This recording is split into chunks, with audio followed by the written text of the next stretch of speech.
Welcome to another edition of the Turnpike Sports Book Report. I'm Doug Weishottle here with Dave Weishottle. We're here to give you a whip-around look at some of the latest news coming out of the sports betting and casino industries. This week in our state and national report, May and June numbers to talk about. Hey, all right. Some historic numbers for New York. Oh, okay. Not in a good way. Oh, okay. Hey, New York has been euphoric the last couple of weeks about the Knicks. So they won't even notice this bad news. Deal segment, we have a Canadian football deal. Oh, okay. We've got a geolocation deal. All right. And a soccer deal. It has nothing to do with the World Cup. Really? Yes. Okay. Well, let me tell you something. The World Cup has just... I mean, soccer doesn't even... The teams don't even have to be involved in the World Cup. Just everyone's looking at soccer now. Everyone's... If you didn't think about it in a long time, you're rediscovering it. So it's a good thing for the sport of soccer. Industry updates, licenses, launches, openings to talk about. And then we'll finish up with our legislative roundup. We're going to start talking state and national right after the break. Hey, Dave Weishottle from Turnpike Sports. I just got my dugout mug delivered, and I am loving it. Dugout mugs are mugs made out of baseball bats, and they are officially licensed by Major League Baseball, so you can get your favorite baseball team's logo on your mug. Just think of it, enjoying your favorite drink while watching your favorite baseball team with your team's logo on your mug made from a baseball bat. They can even make customized mugs. Check out the mug they made for Turnpike Sports. I mean, just look at that. That looks awesome. I've never seen anything like them. If you go to dugoutmugs.com, you'll find out they even make more things than mugs. They have baseball board games, grilling equipment made from baseball bats. They even have a section for gifts for under $30. Head on over to dugoutmugs.com because if you're a baseball fan or need a gift for a baseball fan, you have to check out Dugout Mugs. And use our promo code PIKE at checkout to get 20% off your purchase price. That's promo code PIKE, P-I-K-E. Also, free shipping with orders over $99. You can't beat that. DugoutMugs.com. That's my go-to place if I need a gift for a baseball fan. Well, if you excuse me now, the game is about to go on, and the wind is just right for drinking. Welcome back to the Turnpike Sports Book Report. Doug Weishottle here with Dave Weishottle. We're going to be starting off our state and national reports in the month of May in our own backyard here with the state of New Jersey. Okay. All right. Second consecutive month in the state with less than $1 billion in total handle. Yeah, it's one of those times a year that it always seems like there's sports betting, there has its peaks and its valleys, and I think we're in one of the valleys right now, and New York is feeling that too. So it's one of those things. It's the way it goes. It's the cycle of business. So I wouldn't worry about it. Now, including the last 2 straight months of under $1 billion, New Jersey has recorded at least $1 billion, over $1 billion in total handle 6 of the last 9 months. So they're on a losing streak, sort of, if you want to look at it that way. Just like a baseball team. You're going to go through some low points in the season. You just, you have to remain focused and calm, and you just, weather the storm. All-time handle is past $75 billion, and all-time tax revenue $880 million it passed. Okay. FanDuel's already passed $180 million in year-to-date revenue, and DraftKings passed $125 million in year-to-date revenue. That's sports betting only. Okay. Because now we're going into the gaming side. Yes, of everything. both of those platforms in New Jersey have an iCasino attached to them, which I'm sure dwarfs those sports betting numbers. As a matter of fact, it does. Yes. In terms of just like in retail, slot is the king. Slots are the king. So just like in online is the same way. In terms of iGaming revenue, total iGaming revenue from all the online casinos, $276,262,000. That's May. Year to date, $1.322 billion. Tax revenue, $61.4 million in May, $293 million, almost $294 million year to date. FanDuel's passed $300 million in iGaming revenue. They're the only operator to pass $300 million. We've got DraftKings. They've already passed $200 million. They've got $231 million in change. And then BetMGM and Borgata. Basically, same company platforms. They're the only other two that have passed $100 million. Now, almost identical platforms. Yes. I say almost because someone could contact me and say, well, this is different, but almost identical. BetMGM and Borgata. Well, they basically are the same platform. Well, yeah. By the way, speaking in New Jersey, both have great poker sites. Yes. So, But BetMGM, Borgata, FanDuel, and DraftKings are the only four in the market that have passed $100 million mark. Okay. Everybody else is nowhere near that point yet. Moving over to the Commonwealth of Pennsylvania, we're in their May numbers here as well. It's the second month in 2026 with under $600 million in total handle. again, everyone's feeling it. It's that time of year when, sports betting's a little down. Everyone's on vacation. Everyone's thinking about other things. So, Yep. $47 billion in all-time total handle for the state, and also $1 billion in all-time tax revenue. 6 of the last 9 months for Pennsylvania have been at least $700 million in handle. Okay. So they've been having a good stretch. They have 8 straight months with at least $45 million in revenue, and FanDuel and DraftKings for the month combined for $387 million of the $595 million total handle. 65% of the total handle were those two operators. Now, here's the really great news for Pennsylvania, which I'm sure you're going to talk about, the overall gaming numbers. Overall gaming, including fantasy. Yep. I like how they phrase that. Yeah, that's the combined total revenue, including fantasy from all four. All forms of gambling, Yes. including fantasy contests. Yes. That's the terminology they use every month. And don't forget the VGTs at truck stops. Absolutely. Big decision came down. We'll talk about that next week. Absolutely. Record numbers, though. Yes. Record gaming revenue. Record gaming revenue. $625 million record gaming that's revenue. insane. That's a great. huge number. That's huge. So remember what I said about sports betting? Everyone's thinking about something else. Everyone's doing that.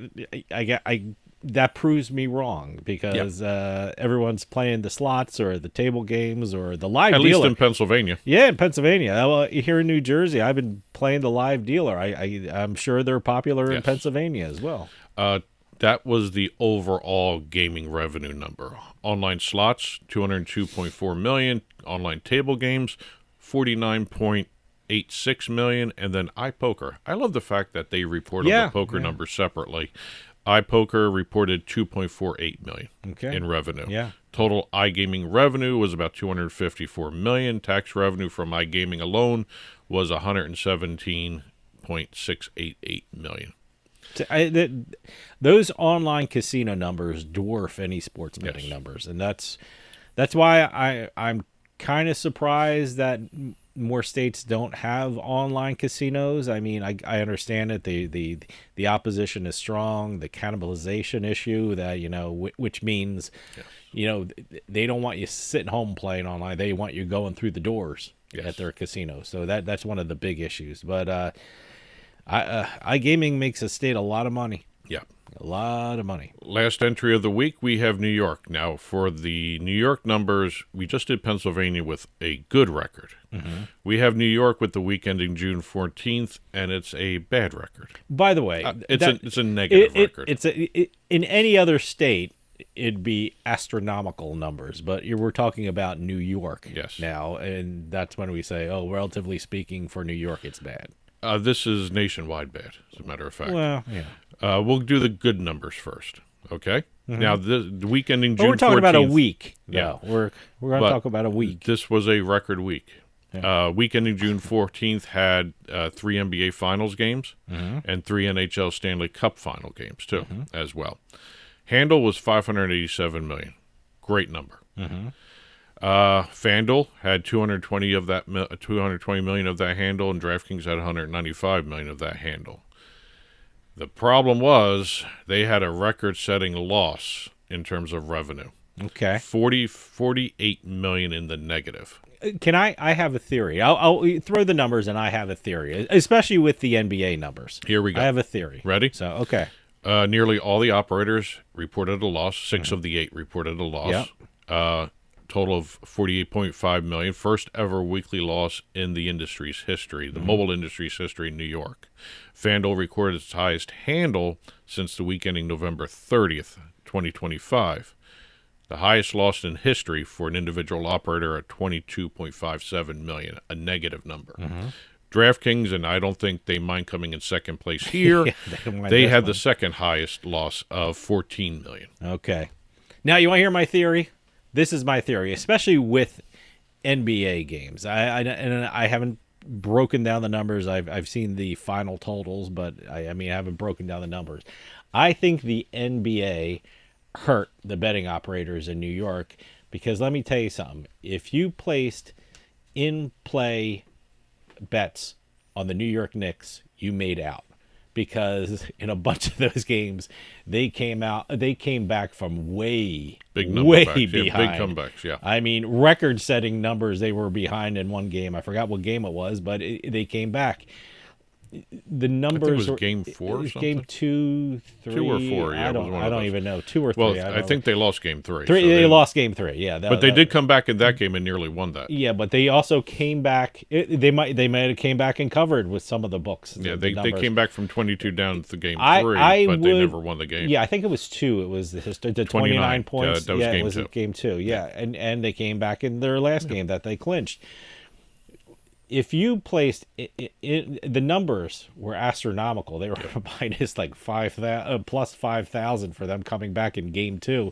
If you put some money on that, you won a lot of money putting in-play bets on the Knicks. Now I don't know. I haven't looked at it closely enough, but I would think that contributed a lot to the loss because let me tell you something.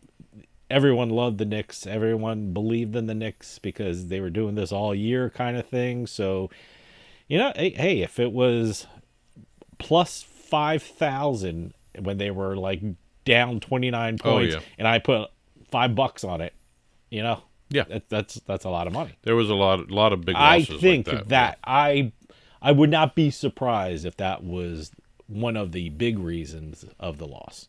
I wonder how many people won on the total games for this series. Like 4-1 Knicks, that sort of thing. I got to see that breakdown at some point. I listened to a lot of New York radio, and before the the final started, they were all, we're going to sweep, we're going to sweep, we're going to sweep. So well, that would work out better for the books if that people lost on the 4-0. But they got the gentleman sweep, so I've heard that too. Yeah. So some they probably made money on that one too. Yeah. So that's it for the numbers this week. We're going to start talking deals right now.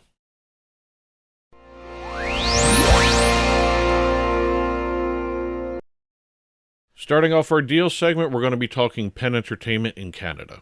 Okay. theScore Bet, which is Penn Entertainment's sportsbook and casino and fantasy operator up in Canada, has signed a new deal with the CFL, the Canadian Football League, to present the league's all-new CFL fantasy game. Great. Free-to-play offering that allows fans to draft rosters of CFL players and compete in season-long contests in public or private leagues. Now, it's season-long, not daily. I used to know when the CFL season is because I always used to watch it. When we first got cable in the 80s, ESPN had CFL for some reason, but I don't know when it is, and I know a couple teams. Are they still called the Rough Riders? I know there's a couple teams called the Rough Riders. Something like that. Yeah. But theScore Bet will also be the presenting sponsor of the CFL app, the main app. All right. And they're going to have betting odds integration into the CFL app as well as the Score Media app. So everybody who follows along on CFL app as well as the Score Media app will be able to use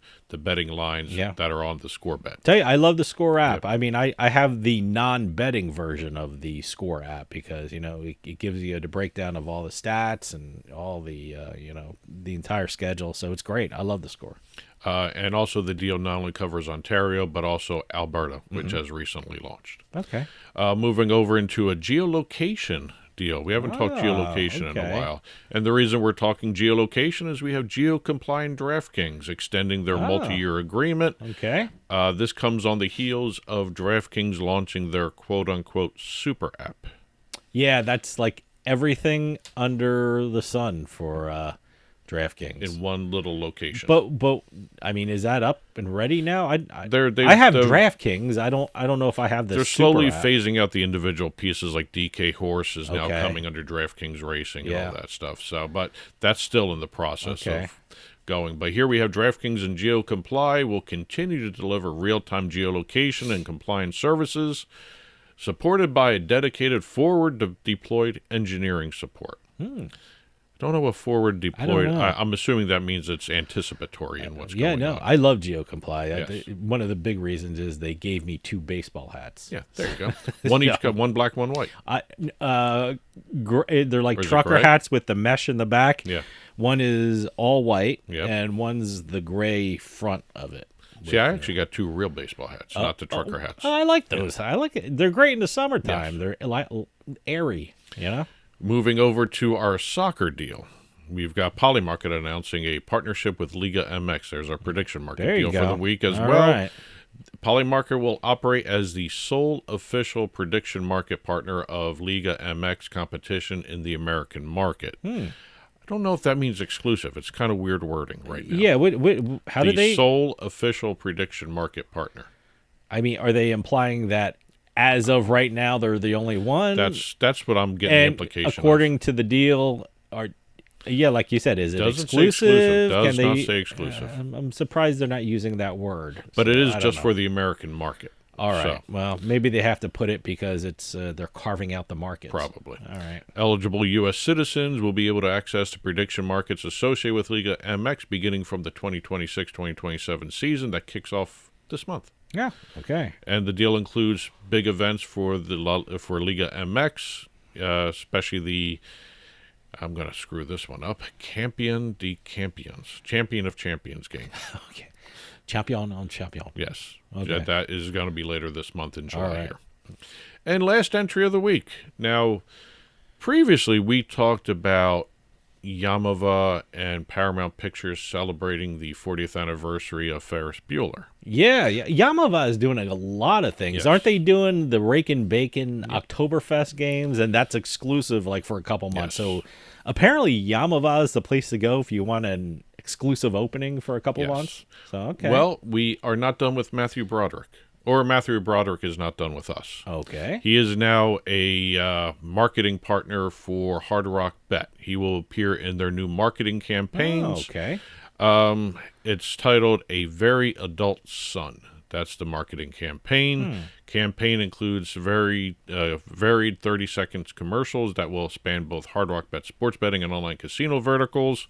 And it will include him talking like Ferris Bueller to the people. Okay. Yes. All right. So you mean like directly to the camera Yeah, kind of thing. that kind So of stuff, yeah. I'm seeing a lot of Hard Rock Casino in New Jersey, so I'm assuming I'm going to see a lot of these commercials. Yes. So, okay. Yes. And Matthew Broderick joins a long list of celebrities like Mike Tyson, Dale Earnhardt Jr., John Daly, Meta World Peace, Michael Irvin, as well as Nicole Snooki Polizzi of Jersey Shore fame. I have as not marketing ambassadors for Hard Rock. I gotta Bet. tell you, I have not seen any of those commercials, so I guess I've seen them. Really? Yeah, they're not I've all seen- airing. They're not all airing in Jersey, but Okay, when they do the press releases, you get the clips. Okay. I'm seeing like one woman with short hair. Hey, Jersey, That's is your Snooki. online? No. Oh, you're that's talking not about the good. generic one. I'm talking Yeah. about the generic one. No, I know it looks nothing like Snooki. and also sometimes they are embedded into the commercial too. So Okay. yeah, they're not totally the star of the commercial. Okay. All right. That's it for the deals this week. We're going to start talking industry updates right after this. Smoked cocktails have never been easier to make thanks to our Halo Drink Smoker. Simply place a cocktail smoker on your glass, light the wood chips until they start to smoke, and then top it off with the lid to infuse your drink with a delicious, new, smoky flavor.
Welcome back to the Turnpike Sports Book Report. Doug Weishuttle here with Dave Weishuttle. We're going to start off our industry updates segment going all the way over to Alaska. Alaska? Wow. Got a brand new casino called Two Coppers Casino opening up, which features 100 slot-style electronic machines. What's that mean? Either you're a slot machine or you're not. What is it? They're a Class 2 gaming establishment in Alaska, which means they can offer slot-like machines where payouts come from a pool of players. When you put your money into a slot machine, it goes into one big pool, and the jackpots are paid out of that pool. Oh, You are not playing against the house in any way, shape, or form. That's what that means. It's a slot-like machine. Interesting.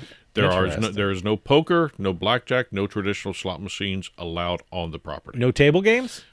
No. Electronic, if they're non-house banked card games. Basically, the pot goes to the players. Well, see, they should have a poker room because that's not house-based. Well, there's no poker allowed in Alaska. I guess not. And also they have bingo and pool tabs as well. All right. Okay. Problem is, right now, the decision to allow the casino has gone into a reversal from the federal government. The National Indian Gaming Commission has reversed their decision on it, so they're actually going to have a new hearing and see whether or not this can stay open.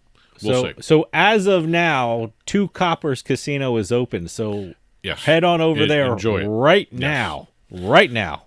So over in Ohio, we have another prediction market story here where Google has announced that prediction market contracts and related products can no longer be promoted through Google Ads in the state.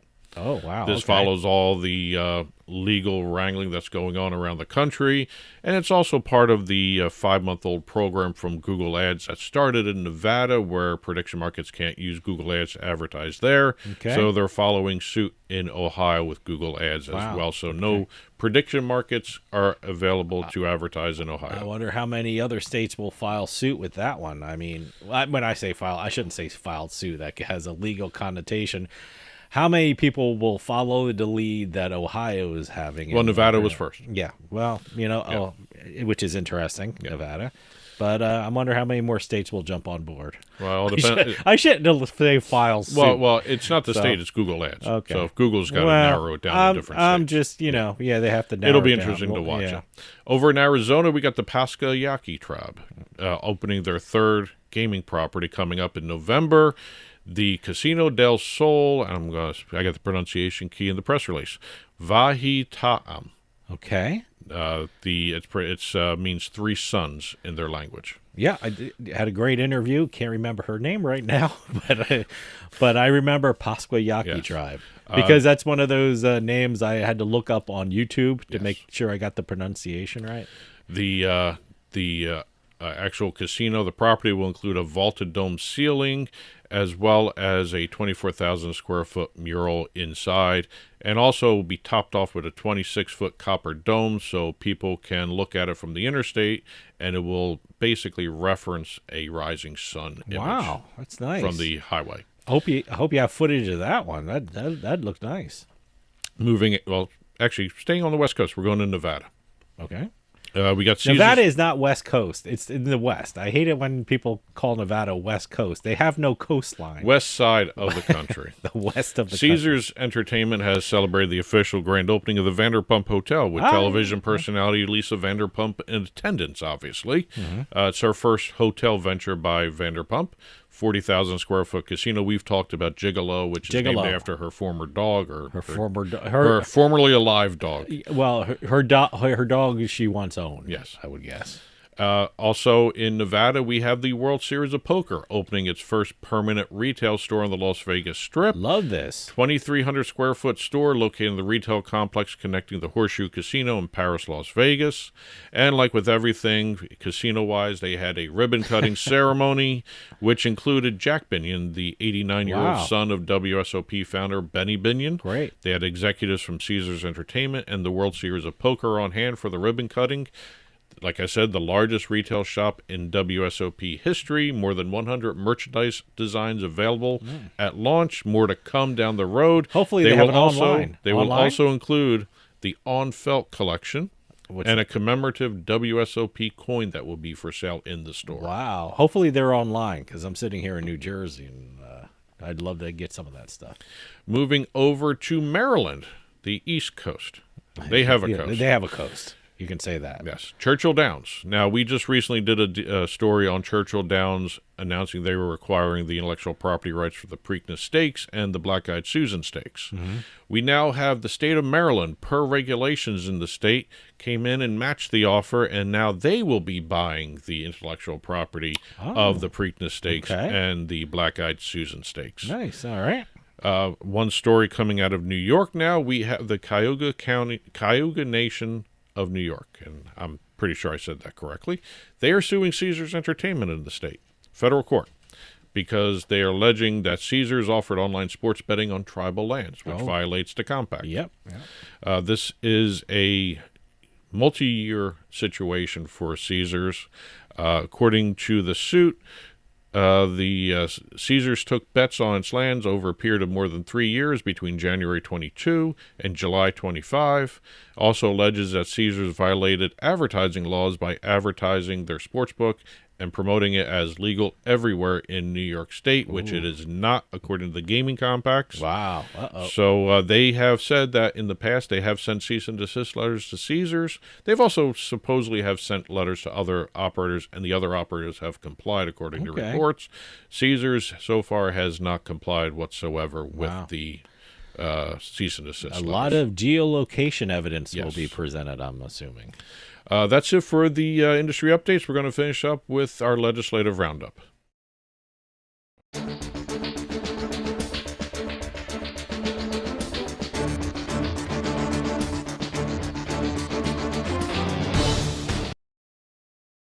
This week, I guess we have a abbreviated sort of legislative roundup here. We've got one state.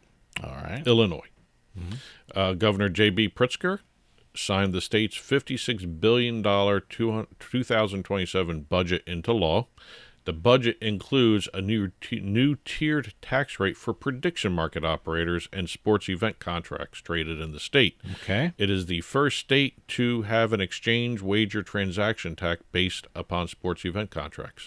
You might see that in other states too, because I like what they did. They're states are not getting the license fees from prediction markets, and they want to make some money from prediction markets. So if you do business in the state, and, you're going to pay for it.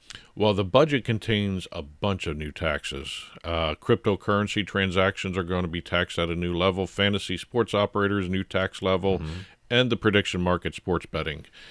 Basically, regarding the prediction market tax, or the tiered structure of the tax. Okay. Very interesting.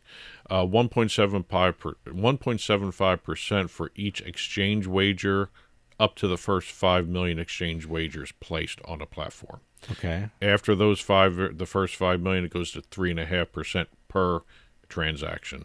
So this could end up being a lot more money than the sports betting tiered tax wage. Well, sports betting operators have to pay a license fee in addition to the tax. So, this is their way to make the money. Yeah. If prediction markets want to say they're federally regulated and not controlled by the states, this is the way to hit them. Yeah.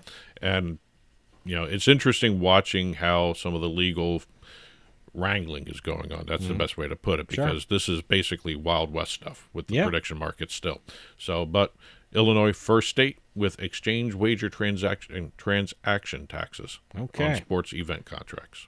That's it for this week's Turnpike Sports Book Report. If you've been watching on TV, as usual, there's a ticker flying by below us with domestic and international gaming stories, conference announcements, other entertainment stories. And as always, when this show is released on Monday mornings, there is a full print version of the Turnpike Sports Book Report. Contains stories we talked about on air, stories in the ticker, and stories that we didn't have a chance to talk about anywhere else. That is in the print version of the book report, turnpikesports.us. Click on the blog.